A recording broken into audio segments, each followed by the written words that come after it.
अमित साहब ये बताइएगा, ये जो हम डिटेल की बात कर रहे हैं, सीमेंट की बात हो गई, कर्जे की बात हो गई, आम इंसान को बहुत कम ही समझ में आती है बातें। आम इंसान को समझ में आता है कि बजट आ गया, अच्छा बजट आ गया है, तो अब हमारे लिए क्या रिलीफ है, क्या चीज महंगी हुई है, क्या चीज सस्ती हुई है, आप क्या समझ रहे हैं? ओवरऑल आप बजट को कैसे देख रहे हैं? सलमान, बेहतर तरीके से तो जो कारोबारी लोग हैं, जो इकोनॉमी को समझने वाले लोग हैं, वो अपने हिसाब से बजट को ट्रांसलेट करते हैं या बजट को इंटरप्रेट करते हैं। लेकिन हम तो जारी बात है आम आदमी की ज़बान में इंटरप्रेट करेंगे। एक तो अच्छी बात यह है कि इसमें कोई नया टैक्स जो है वो आयद नहीं किया गया। यही कहा जा रहा है अगर इसी तरह से है तो जारी बात एक खुशाइंद है।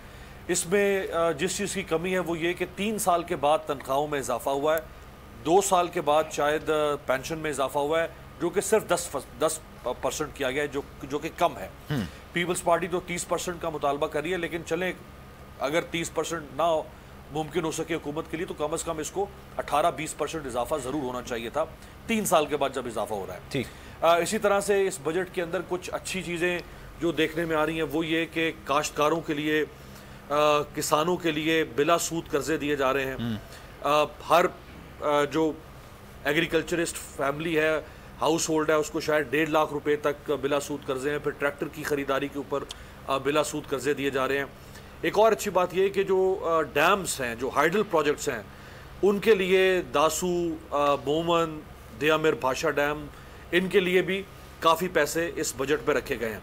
फिर एक और बात आम आदमी के लिए ये कि देखें, जो क्वालिटी ऑफ लाइफ है, जो रियासत का काम है कि उसको बेहतर करे और क्वालिटी ऑफ लाइफ में जो अमीर और गरीब की तफरीक है उसको कम करे।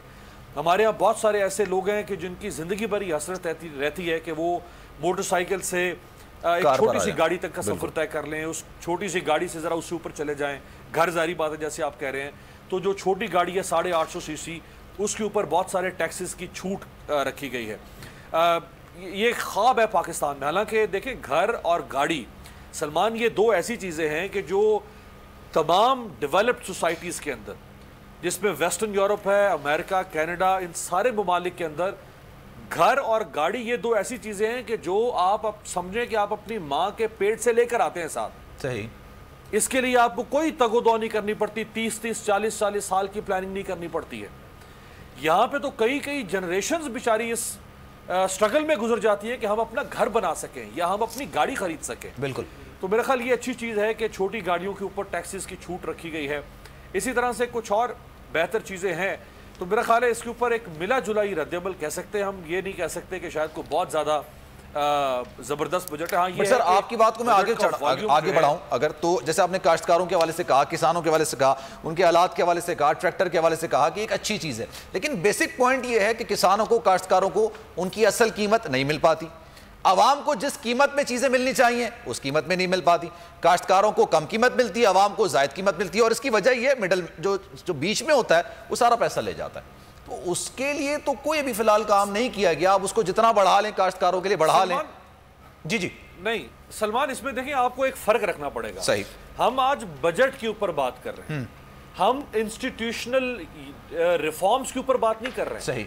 वो रिफॉर्म्स, इम्प्लीमेंटेशन, वो डिफरेंट सब्जेक्ट है।